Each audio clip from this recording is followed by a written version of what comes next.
media. A scent of deception. Dr. Adrian Kessler had spent 25 years perfecting his life's work, a creation so groundbreaking that it could change society itself.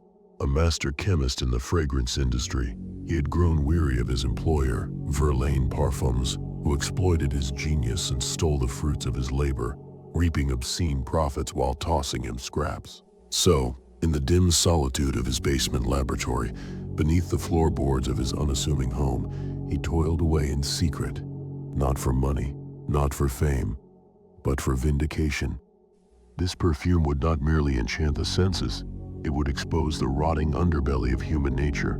The concept had come to him like an epiphany, an impossible idea that no science should be able to achieve. A scent that morphed upon deceit, a fragrance that would betray the dishonest, reveal the disloyal. A blend of exquisite floral notes, Bulgarian rose, jasmine, and iris, crafted to perfection, yet cursed to turn vile in the presence of lies, morphing into the unbearable stench of flatulence so rancid, so gut-churning, that no human could endure it without gagging. It was a noxious blend of rotten eggs, boiled cabbage, and garlic left to fester in sewage, an odor so thick and putrid it clung to the skin, coated the tongue, and turned the stomach inside out. But chemistry alone was not enough to bring it to fruition. For decades he failed, unable to stabilize the transformation. Desperate, he turned to a different kind of science, forbidden science, occult science. The entity came to him in a dream first, or perhaps it had been there all along, whispering in his ear, nudging him toward the abyss of desperation. It was faceless, or maybe it had too many faces. It made him an offer, its voice like the crackling of burning leaves. Knowledge for a price, it said, a soul for a legacy. Adrian had hesitated, but only for a moment. And so, in that darkness, a contract was sealed. The very next day, as if possessed, he returned to his basement and began working with a fervor he had never known. His hands moved with unnatural precision, and his formulas adjusted themselves as if guided by an unseen force. He did not question it, he did not sleep. And then, it was done. Veritas Noctis, the perfume of truth. The first test subject was his own wife, Evelyn. He had long suspected her infidelity, her lingering glances at the neighbor, her late nights with vague explanations. One evening at dinner, he dabbed a single drop onto his wrist and lifted it to his nose. The air filled with the scent of 1,000 roses in bloom. "Did you miss me today?" he asked. "Of course," she replied with a smile. And then the change came. The perfume's delicate fragrance twisted, blackened. The air turned vile, dense, unbearable. The roses wilted into the stench of a ruptured sewer line, of curdled dairy baking under a relentless sun, of something long dead and bloated with decay. Evelyn gagged, recoiled, her face a mask of guilt and horror. She knew, he knew, and he never had to say a word. But there was another question lingering in the back of his mind, one far darker, one he had buried deep for years but could no longer ignore. Their child, sweet, innocent Abigail, his daughter, his only child. Or was she? That doubt had crept into his thoughts more times than he dared to admit. The timing of her birth had never felt quite right. The way Evelyn had been distant in the months leading up to it. How she had been so insistent that she never needed a paternity test. "How could you even ask such a thing?" she had once snapped, eyes flashing with indignation. But now, he had something far more reliable than any test. He had the truth bottled in glass. That night, as Abigail lay asleep in her bed, Adrian stood over her, his hands trembling as he uncorked the perfume. He applied the barest hint to his wrist and leaned in. The air filled with the fragrance of roses, so pure, so divine it nearly brought him to tears. His chest tightened, relief swelled in his heart. And then it changed. The room was consumed by an unholy sulfurous wave of stench, so vile it sent him reeling backward, choking on the foul rot of liquefied garbage, of burning rubber and excrement, of something sickly sweet and unspeakably wrong. He staggered to the doorway, bile rising in his throat, his vision swimming as he turned his gaze back to the sleeping girl. Abigail was not his. He was raising another man's child. The horror struck him deeper than anything he had ever known. The betrayal was complete. His life had been a lie, his family a fabrication. Evelyn had not merely been unfaithful, she had rewritten his existence, trapped him in the role of father to a stranger's daughter, all while looking him in the eyes every single day. His hands clenched into fists. The perfume bottle trembled between his fingers. He wanted to wake her, to shake her, to demand the truth from the lips of the child he had loved as his own. But it was not her fault. No, the fault belonged to Evelyn. Word spread quickly. Verlaine Parfums fought to claim the formula as their own, but Adrian had been careful, patenting it in his name, marketing it independently. The world took notice. Society crumbled beneath the weight of exposed lies. Spouses, lovers, businessmen, politicians, no one was safe. One spray in a courtroom could dismantle an alibi in seconds. A single miss at a wedding could determine the fate of a marriage before vows were even spoken. The perfume flew off the shelves, selling for obscene prices. With every bottle, Adrian's fortune multiplied, making him the wealthiest man alive. But the entity had not forgotten their bargain. It started with shadows that did not belong, flickering movements in the corners of his eyes, the sensation of unseen hands brushing against his skin as he worked late into the night. Then came the whispers, a constant murmur of voices speaking in tongues he did not understand. Yet somehow he knew they spoke of him. Sleep became impossible. Every night, the same nightmare, hands clawing at him, dragging him downward into an abyss of screaming, endless black. And when he awoke, he found scratches on his arms, bruises on his neck. The entity had come to collect. His fortune meant nothing now. The perfume had taken the world by storm, yet he could not enjoy the fruits of his success. Every person who used it became another tally mark in his damnation. Every lie exposed was another weight around his soul, sinking him further. The entity had not merely given him the secret to the perfume, it had linked him to it. With every drop spilled, his torment deepened. He could hear the perfume whispering, giggling, calling to him in the night. And then, the final betrayal. He awoke one morning to find Veritas Noctis had changed. It no longer exposed others. Now, it exposed him. Every room he entered, the air turned vile, choking those around him. The once beautiful rose fragrance twisted instantly into that same unbearable stench of decomposing waste sulfur and stomach-churning rot. People clutched their noses, eyes watering, retching at his presence. He did not need to lie for the transformation. His very existence had become the lie, the greatest deceiver of all. Adrian Kessler had thought he was revealing the truth to the world, but the truth had turned on him. And now, there was nowhere left to run.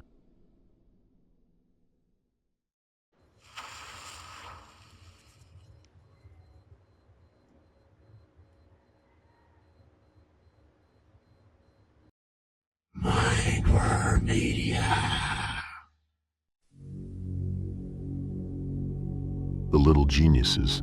At first, the daycare was just a rumor, a whispered secret between parents desperate for their children to excel. It had no website, no advertisements, no sign above the door. Just a name spoken in reverence, Bright Futures Academy. It was tucked away at the end of a long, tree-lined road, past the old industrial district where no one had any reason to go. The building itself was simple, once a church, now converted into a place of learning, and what a place it was. Children who barely spoke in broken sentences returned home discussing philosophy. Toddlers who couldn't count past 10 were suddenly solving complex equations in their heads. A girl who had never picked up a paintbrush created portraits so lifelike they looked like photographs. The transformations were impossible, yet undeniable. At first, the price was steep but reasonable. A $50,000 registration fee, upfront, no exceptions. If you balked, your child didn't get in. And for those who could afford it, it was worth it. The waiting list stretched for months. Parents sold homes, took out second mortgages, drained savings accounts, because once you got in, once your child was chosen, the rewards were limitless. But then, after a few months, something changed.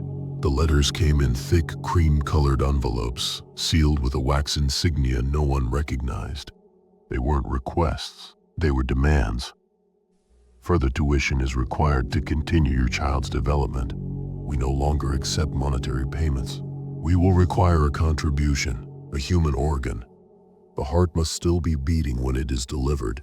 No one understood at first. Some thought it was a joke, some assumed it was a mistake. But those who ignored the letter found their child regressing, first subtly, slurred words, hesitation when speaking, then drastically, memories vanishing, knowledge slipping from their minds as if it had never existed. A child who had mastered calculus was suddenly unable to count past 10. A prodigy violinist unable to hold the bow properly. Desperate parents returned, pleading for reconsideration, for any other form of payment. They were told there was no negotiation. They had already accepted the agreement the day they first enrolled. And so, the first hunt began. It was a father named Robert Glenn, a quiet accountant, a devoted family man. He had spent weeks agonizing over the letter, but when he looked into his son's eyes, the sharp, knowing eyes of a child who once held the universe in his mind and was now slipping into confusion, he knew what he had to do. He drove downtown that night, past the rows of empty storefronts, past the alleys filled with those society had long forgotten. The first kill was clumsy, a homeless man, asleep beneath a bridge. Robert hadn't even looked at his face. The knife was dull, and it took longer than he expected. But when the work was done, he placed the still warm heart into the black velvet box that had arrived with the letter, drove to the daycare and left it on the front steps before dawn. The next morning, his son was sharper than ever, more articulate, more insightful. Word spread fast, and with it, the demands grew. We require 2 kidneys. The body must not be discovered until daylight. 1 pair of lungs, taken from someone who will not be missed. A full spinal cord. The host must be alive when the process begins. The daycare never forced anyone. No threats, no enforcers. Just a simple promise, pay the price or lose what has been given. And so, one by one, the parents changed. The upper-class businessmen who once drove their children to violin lessons now roamed the streets at night, dressed in dark clothes, watching, waiting. The pétier mothers who once planned bake sales now carried bone saws in the trunks of their SUVs.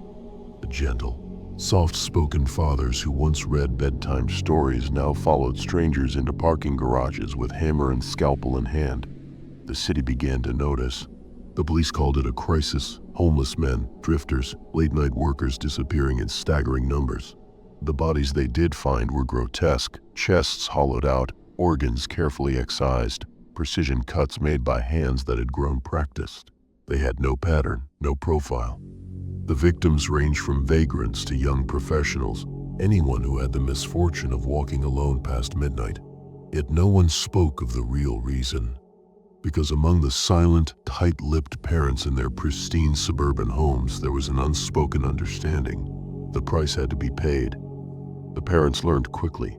At first they were sloppy, shaking with fear and guilt, vomiting afterward. But soon, the guilt faded, the fear dissolved. They became skilled, practiced, efficient. Hunting became second nature. Some hunted alone. Others worked in pairs, luring victims into dark alleys, restraining them with duct tape, slicing open rib cages with a precision they had never thought themselves capable of. Some preferred the quiet method, chloroform, a sharp scalpel, a clean extraction. Others liked the thrill, the chase, the struggle, the moment when the victim realized what was happening and the scream was cut short. And always, every morning, the black velvet boxes appeared on the steps of Bright Futures Academy, and the children thrived. Then came the final letter. Your child is nearing the pinnacle of their potential. The final payment is due. This time, we require a life, not of a stranger, not of the forgotten. This time, the sacrifice must be personal. No one knows how many parents followed through. No one knows how many spouses vanished in the night, how many sleeping siblings were smothered by shaking hands. But those who refused, those who tried to turn away, were found by morning, eyes wide, throats torn open, their children nowhere to be found. And the daycare? One day, it simply ceased to exist. The doors were locked, the windows dark. Miss Evelyn was gone. No records, no forwarding address. The parents arrived that morning with their children, only to find an empty husk of a building. No furniture, no toys, just bare walls and a faint, lingering smell of something sweet and rotten. The town tried to investigate, but there was nothing to investigate. The daycare had never officially existed. There were no licenses, no legal documents, no tax records. It was as if it had been a phantom, appearing and vanishing without a trace. The children remained. And that was the most terrifying part of all, because despite the daycare's sudden disappearance, they didn't change. If anything, they only grew more unnerving. Their intelligence continued to soar, their expressions still unreadable, their movements too precise, too controlled. They did not play like other children. They did not cry. They only watched. Years passed, and the children grew into adulthood, slipping into the world with an eerie ease. They excelled in every field they entered: medicine, law, technology, politics. Some of them became leaders. Some of them disappeared into the shadows, pulling unseen strings. And when asked where it all began, where their brilliance was first awakened, they would smile, just a little, and say, "Oh, I went to a little daycare once, but it's gone now." And sometimes, late at night, when the world is quiet, the killings begin again. A lone jogger vanishes without a trace. A night shift worker never makes it home. Their bodies appear the next morning, carefully dissected, organs removed with surgical precision. And somewhere in the homes of the former parents of Bright Futures Academy, a shadow stirs, an old hunger awakens. Because once you have paid the price, once you have felt the thrill of the hunt, the warm rush of the kill, you can never truly stop. The children may have moved on, but the parents still hunt.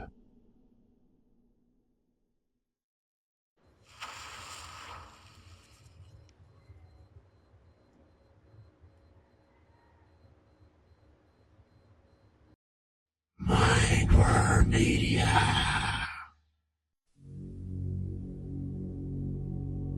I'm watching. I'm waiting. Kate never believed in ghosts, omens, or anything beyond what she could see and touch. She was a practical woman, grounded in logic and reason. Superstitions were for other people, people who needed to believe in something more, something bigger. But that was before Lily, before the voice. Motherhood had changed her in ways she never expected. It wasn't just the exhaustion or the constant worry. It was the creeping dread that had started to settle in her bones. A feeling she couldn't shake, a sense that something, somewhere, was watching. It started a week after bringing Lily home. Kate had always been a light sleeper, but something about being a new mother heightened her senses. Every tiny sound jolted her awake: the soft rustling of blankets, the small hitching breaths of her newborn daughter. And then, one night, the phone on her nightstand buzzed. She squinted at the screen. Motion detected in the nursery. Her heart gave a nervous flutter. She tapped the baby monitor app, pulling up the live feed. The room appeared in eerie grayscale, bathed in the glow of the night vision camera. Lily lay in her crib, her tiny chest rising and falling in the soft rhythm of sleep. The rocking chair in the corner sat still. The mobile above the crib didn't move. Kate exhaled, probably just a glitch. She was about to turn off the app when the audio crackled to life. Static. Then, "She's beautiful." Kate bolted upright, her blood turning to ice. The voice was soft. Male. "She has your eyes, Kate." Her stomach clenched. How? How did they know her name? Her pulse pounded in her ears as she reached over and grabbed Daniel's arm, shaking him awake. "Listen," she whispered, shoving the phone toward him. Daniel groggily rubbed his eyes, peering at the screen. What's wrong?" The voice continued. "I know things, Kate. Things no one else does." A cold chill crawled up her spine. "Like how Daniel proposed to you in the rain, even though he didn't have a ring yet. Like how you still keep your grandmother's locket under your pillow." Kate's breath caught. The locket. It had been there for years. She never wore it, never showed it to anyone. Daniel was fully awake now, sitting up straight. His face was pale. "Who the hell is that?" he muttered. Kate had no answer. The voice went on. "I know things that haven't happened yet, too." A thick silence filled the room. "Next Thursday, there will be an earthquake in Japan. It will kill 2,153 people. 2 days after that, a plane will go down in the Atlantic. Flight 708, there will be no survivors." Daniel lunged forward and ripped the monitor from the outlet. The screen went dark. They sat in stunned silence, the only sound in the room Kate's uneven breathing. Neither of them slept that night. They told themselves it had to be a sick prank, some elaborate hoax. They tried to forget. Then, 5 days later, the news broke. A 7.9 magnitude earthquake struck Japan. The death toll, 2,153. Kate's stomach twisted. She refused to look at Daniel. 2 days later, a passenger jet crashed into the Atlantic. Flight 708. No survivors. Kate barely made it to the bathroom before she vomited. Daniel tried to rationalize it. Maybe it was a coincidence. Maybe we misheard. Kate cut him off. We didn't mishear. That night, she did something she swore she wouldn't do. She turned the monitor back on. Static. Then the voice. "Check your email, Kate." Her stomach flipped. With shaking hands, she reached for her laptop. There, in her inbox, was an email from an unknown sender. The subject line read, "The numbers." She hesitated, then clicked. Inside was a list of 6 numbers. Below them, a message, "Play these tomorrow. Trust me." Her whole body was trembling. Daniel hovered over her shoulder, silent. "This isn't real," he whispered. "This isn't real." But the next morning, Kate walked into the gas station and bought a lottery ticket. The following evening, she watched the numbers roll across the screen, barely able to breathe. She won $82 million. Kate collapsed onto the couch, shaking.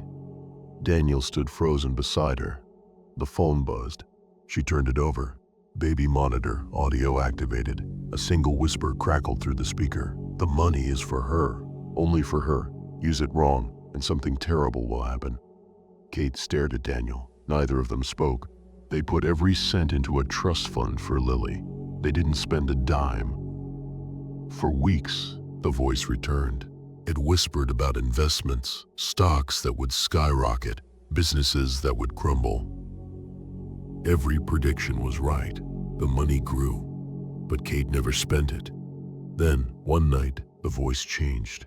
It was no longer warm, no longer gentle. "Kate," her skin went cold. "I see you." The room felt suffocating. "You've been good. You've listened. That's why Lily is safe. But remember." The static was thick now, buzzing in her ears. "I am watching. I am waiting. And one day, I will take what is mine." Kate lunged for the monitor, ripping the batteries out. The screen flickered and died. They moved. They destroyed the monitor.